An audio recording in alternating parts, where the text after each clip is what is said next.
Welcome for joining this webinar.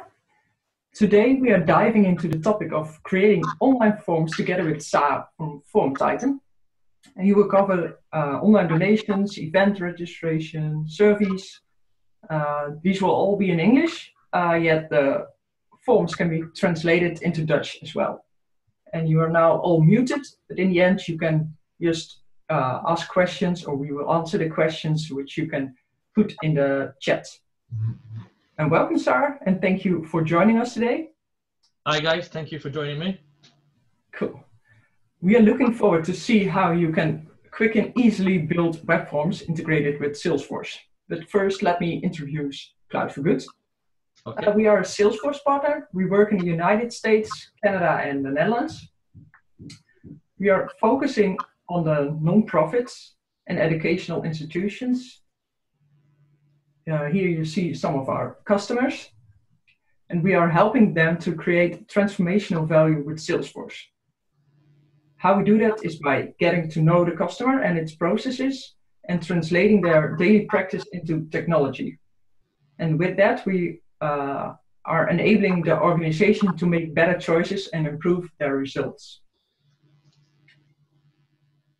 We are doing good over the last 10 years. We are growing, and as a result of that, we expanded to the Netherlands and now have a Dutch office in which I'm working. Here's the Dutch team. On the left, you see Tal Frankfurt. He's the founder and CEO of Cloud for Good. And next to him, you see Sergey, Ruben, Alex, and me. I'm Lianne. And we are all Salesforce certified and have non-profit experience, and which is the Dutch team, but as well as the American team. And let's continue. One of the Cloud for Good advantages is that we are certified across all the Salesforce applications. As you see all the different clouds. And we have experience with many applications that can enhance your Salesforce experience. So let's say FormTitan is one of them. And we want to help you or the customer with creating the right solution. And in today's webinar, you will see how FormTitan helps you with creating online forms. So let me introduce you to Sa. He's continuing this webinar. Happy to have you here, Sa. No problem. Let me take you through a few slides of explaining what FormTitan is and what do we do and so on and so forth. And then we'll dive into the Salesforce integration and the form builder itself. Can you see my screen okay? Yeah. Yeah, perfect. Okay, we are FormLogic, creators of FormTitan, which is a digital form product. And we've been in the digital form market for over 12, 13 years. And our first product, FormLogics, is the one that enabled us to build FormTitan, and we learned a lot from it. And we put all those learning into FormTitan, and I'll show you later. As an overview, FormTitan is an easy drag and drop form builder, if you like, but it's much more than that.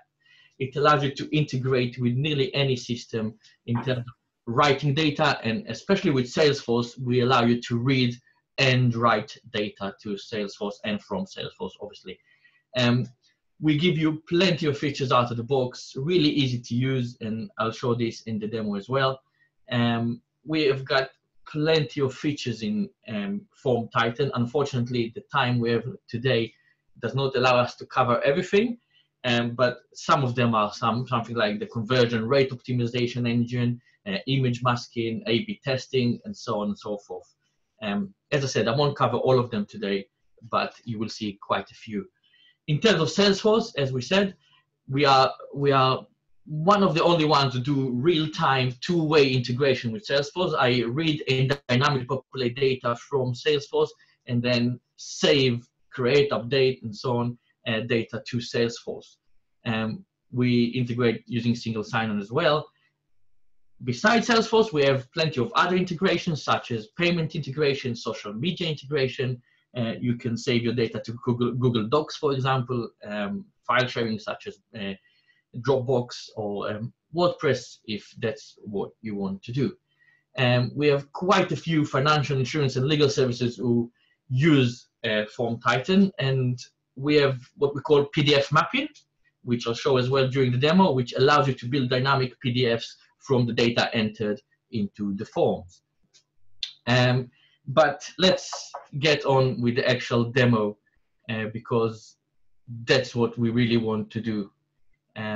So let me just share my screen with you, and you should see the product. This is FormTitan. I'm hoping you can see that.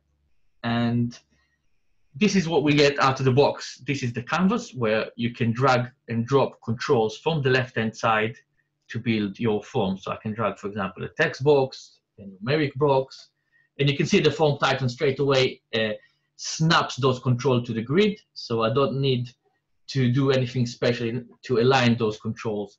You can easily switch everything off if that's not the way you like to work. It's up to you. But we have quite a few controls. So for example, I'll drag some radio buttons maybe, and maybe I want to have an address field. So we build all that especially for you, so you don't have to reinvent the wheel, if you like, when you build forms. So if you want an address, you can just drag the address control, which has the street 1, street 2, city, state, and so on and so forth. So you don't waste your time building it yourselves. No need to reinvent the wheel, as they say. Let's drag a few more things. So maybe under privacy, we can have what we call signature, which is a way to capture the form's filler's signature, i.e. using the mouse, or if they got a touch screen, using a touch screen. So that's what we got on the left-hand side, all the controls, and we have quite a few of them, and I'll cover the Salesforce ones in a short while. In terms of the toolbar at the top, this is where you can open new forms, duplicate your form, save your form. Furthermore, you can adjust your form to show on different devices. Currently, this is designed for desktop, but what if the client is using maybe a tablet? If you go to tablet view, we will reorganize the form and show it you in tablet mode. And you can now rearrange those controls, maybe if you want, maybe something like that for tablet, and that will be the tablet view. If I switch back to the desktop view, you'll see that the desktop view remains unchanged. So if you like, it's few different versions of the form, different ways of viewing it, that's all. As I said, we have been in the industry for quite a while, and this is where we really excel and we go above the rest. We give you really good advice about your form. So for example, we recommend that we'll have at least one mandatory field. The one I like most is the button color contrast is not optimal. So you can see my submit button is not shouting at the client to click it. So if I click fix it, for example, I click done, and then suddenly FormTitan will turn it black on white, which is much more visible to the user. Okay, now on the right hand side is all the properties we have for the form. And again, there's quite a few of them. As you can see, you got on submit, you can redirect to a URL, you can just show a confirmation text, you can actually ask them for a captcha if you want and you don't want robots to fill your forms. You can control the form style, such as background. You can have a background image, you can control the size, the margin, the padding, and more or less anything you see. But for me, the most important thing is that what you can do in terms of conditions and things like that out of the box. So for example, let's say that we have first choice, second choice, and third choice. I don't need the other. And now what I want to do is, I want people to sign, and I'll make it mandatory, just like that. If they choose the second or third choice, if they have the first choice, I'll just hide the signature. How is it done? Very simple. We go to conditioning, set condition, and I'll say if it equals to first choice, make sure that the signature is hidden. And then I'll do the opposite rule. If it's not equal to first choice, I'll make the signature visible. I'll click apply, and now I can publish my form. And as you can see, the signature is not shown when the form first loads because first choice is the default option. Second choice author choice will show the signature, which I can sign then. That's how simple it is to build dynamic forms and smarter forms, if you like, using FormTitan. Okay, so that's really basic of what FormTitan can do. Let me just show you in terms of new stuff how we can help you build really, really nice forms. So we've got plenty, or 260 currently, templates you can use to build your forms.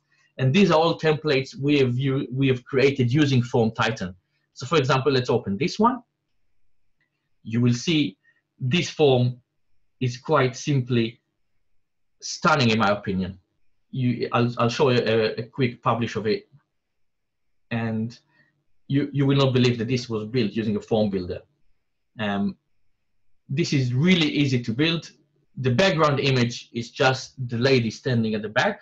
The rest is just FormTitan images and text boxes and so on and so forth that you can reposition and do whatever you like with. That's how easy it is to build form or stunning forms using FormTitan. Now let's go into the main thing that we are here today, which is integration with Salesforce. So as they say, it is something I've prepared earlier. And we have a survey that we would like to publish and users to fill in about some kind of event. We want to capture those results into Salesforce. I'll show you what this form does, and then we'll go into how we've built this form. Okay, so this is our questionnaire, and you simply fill in the questionnaires like you do any other questionnaire. So I'm very happy, let's say. I'll say it's good. Maybe I like the food. No drinks, maybe. Something like that. I didn't like there's no drinks. It was extremely organized, staff maybe extremely friendly, and so on and so forth. So I can obviously change those as much as I want. So maybe I'll make it, it's too long. More seats maybe I wanted. And then I'll submit it. And when I submit it, it will just upload the data to Salesforce. And if I come here, you see I've got 3 at the moment. If I refresh the page, I should have 4. And there you go. So I presume this is the one I've just filled in. And you can see we have linked it with the current workshop that we have created. I think this is not the one I've just made. Just a minute. I'll go to the first one.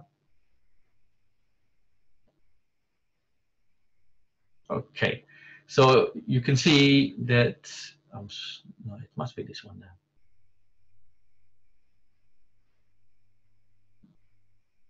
Okay, so, no, that's not this one as well. Bear with me 1 second, I'll find it. That's the one. Okay, so you can see now that I've set the submission ID as the event server name. Obviously, this is all configurable, very easy to use.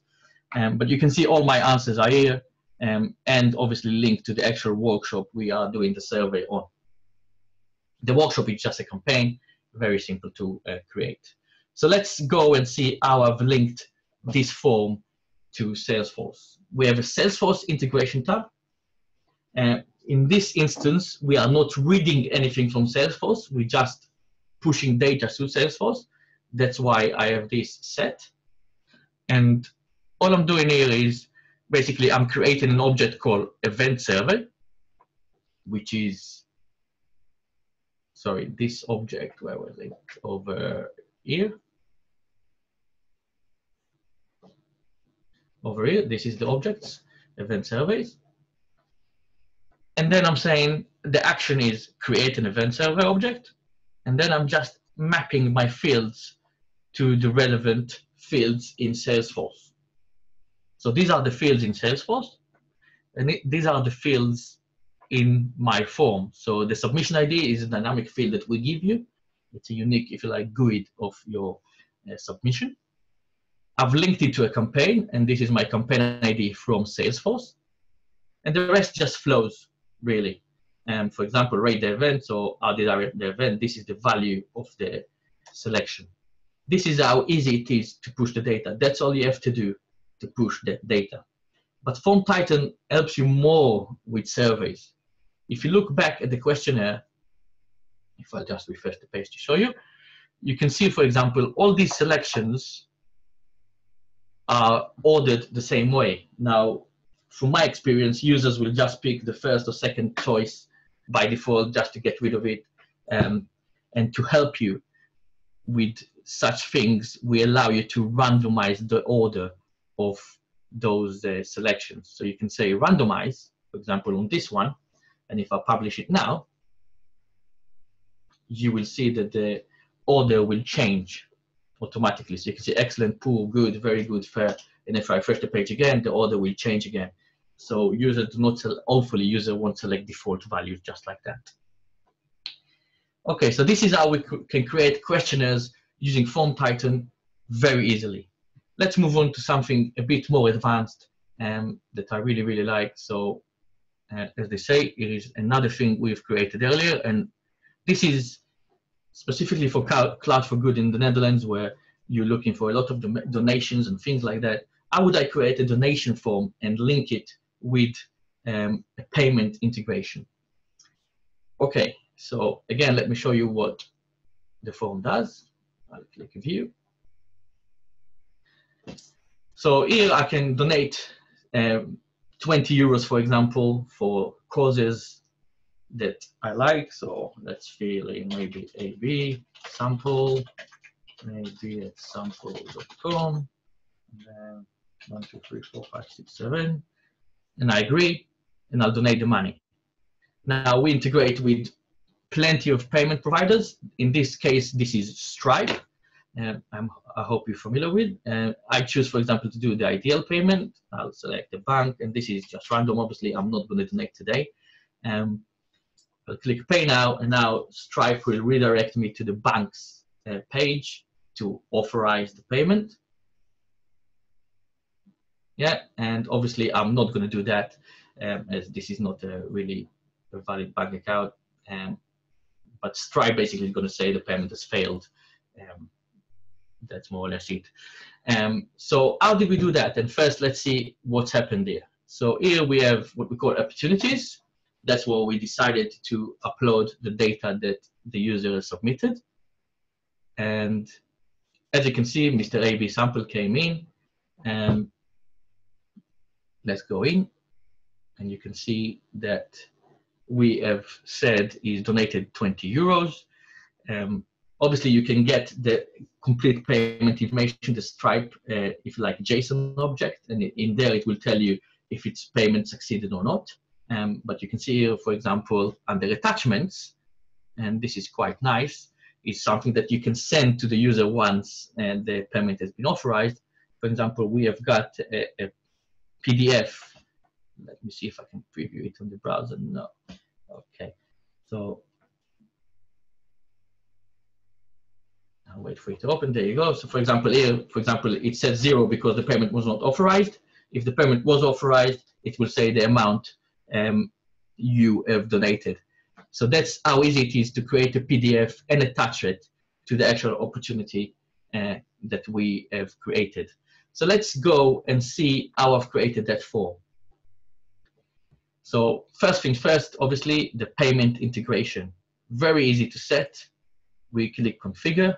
We choose the currency, whether it's a single or recurring payment. And then what is the base price? In this case, it's a donation. There's no such thing as a base price.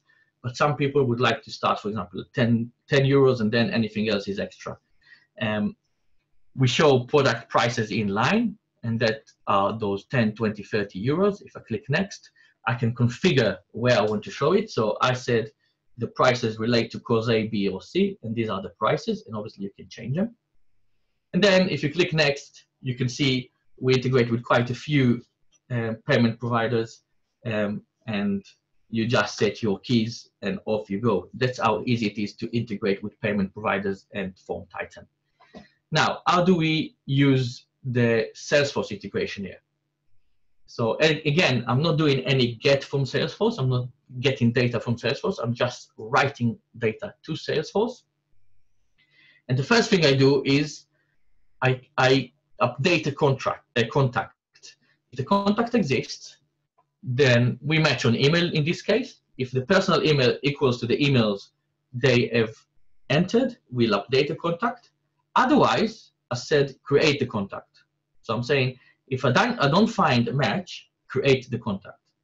And how do we create it? You just map the fields, just like the other things we've done. So I'll just show you what I mapped. This is what we mapped.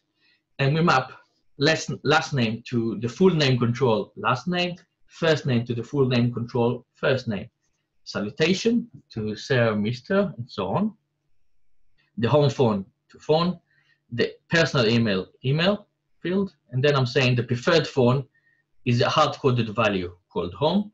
The preferred email is a hard-coded value called personal. That's how we create or update a contact. Very, very easy. The more challenging thing is to create the opportunity for that contact. And this is how we do that. Here we always create.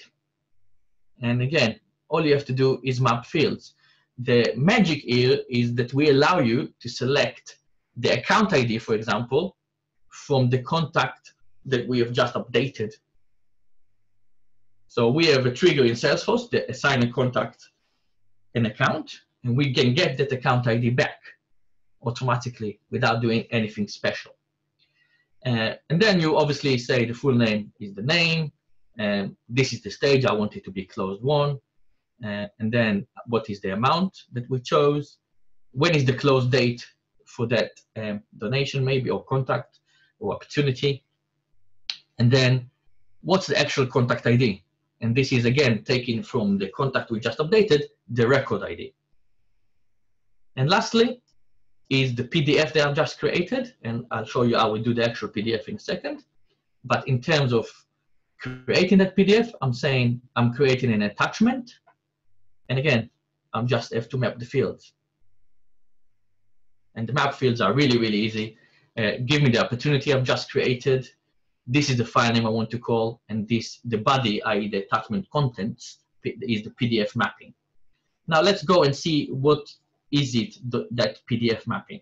So if I'll go to the form, and I'll go to PDF mapping, mapped fields, and all it is just a PDF template where you can drag and drop fields from the form itself.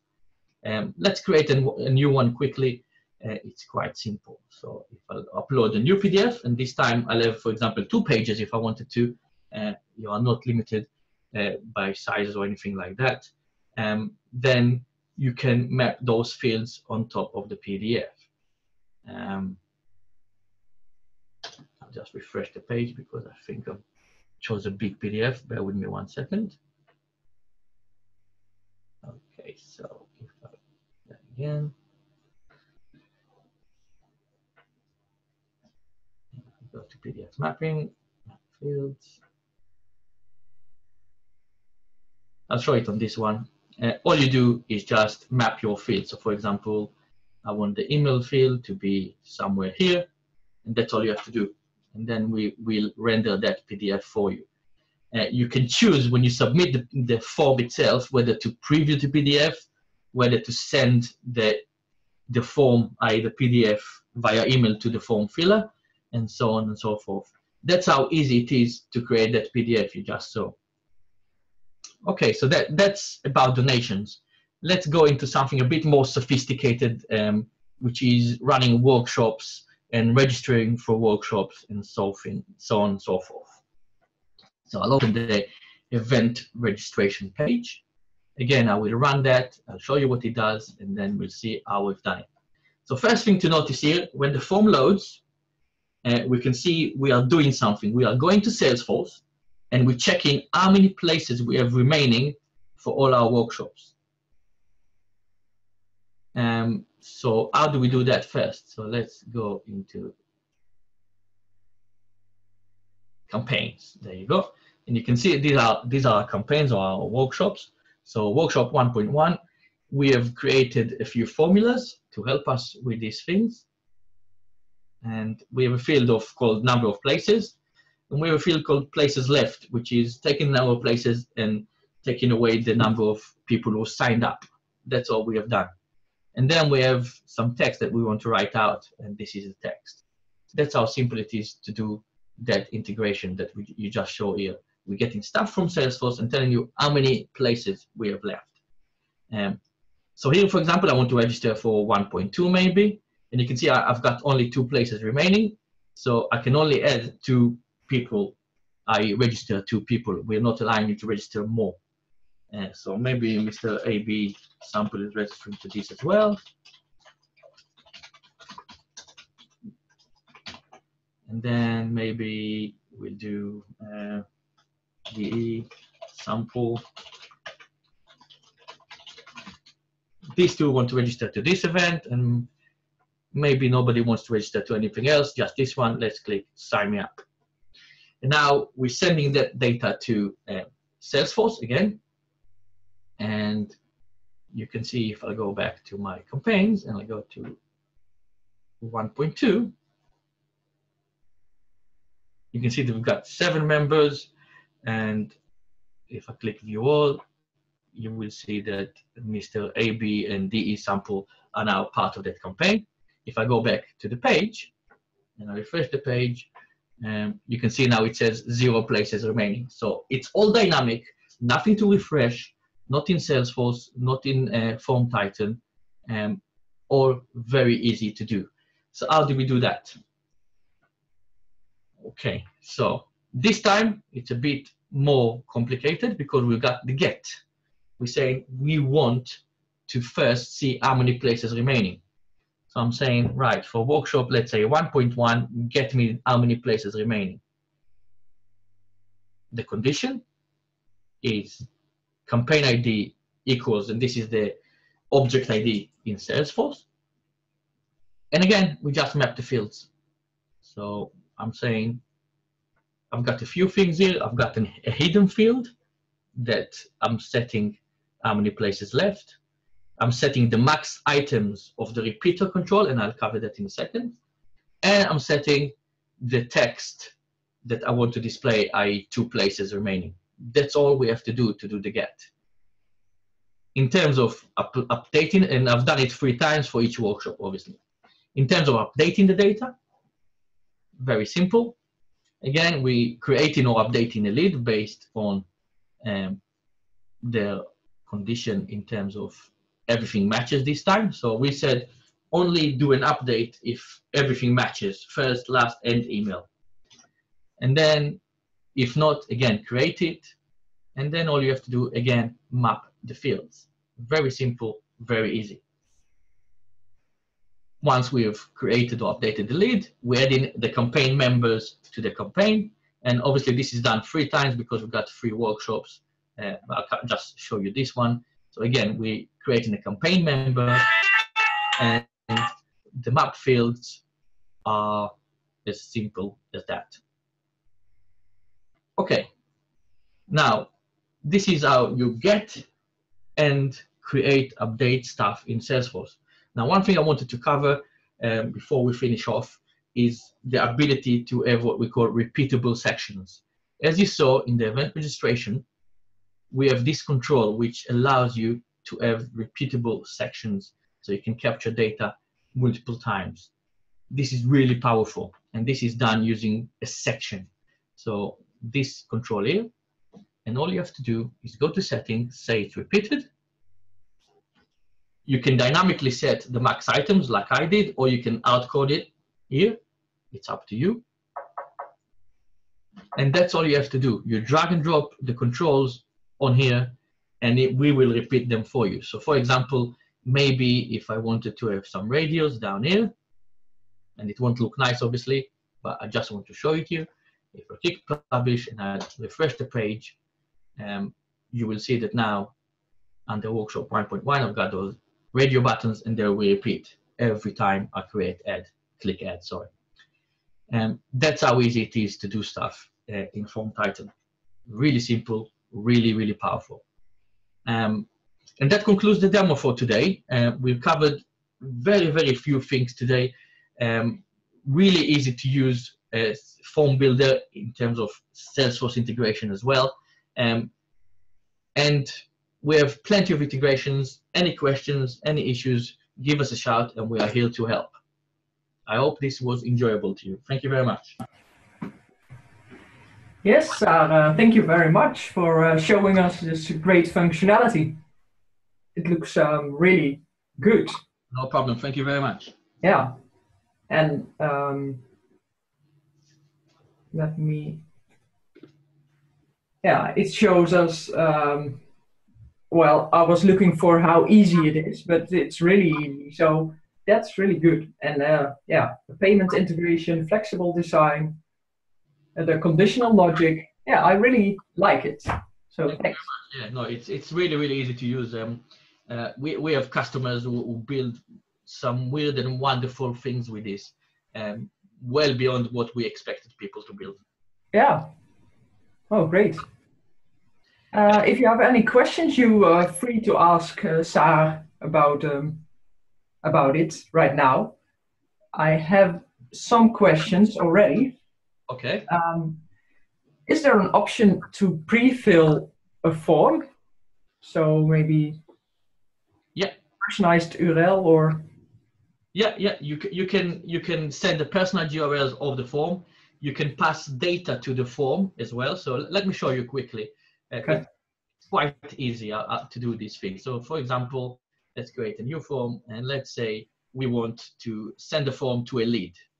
And I'll just put a text box here to bring some stuff. So let's say this is name, and we have what we call under widgets a hidden field, and we will pass to this hidden field maybe the lead ID or something like that. Lead ID. Mm-hmm. Yeah, and then we want to go to Salesforce to pre-fill the name from the lead ID. All you have to do is say, right, I want to go and get me a lead. And the condition is the lead ID equals to my lead ID field. Click apply. And then you map the fields you want to get back. So maybe the name will be the last name. I click apply. And that's more or less it. That's all you have to do. Now, what you do is when you build the URL for the user, you pass in field 3 equals to the ID of the lead. That's all you have to do. Oh, that's great.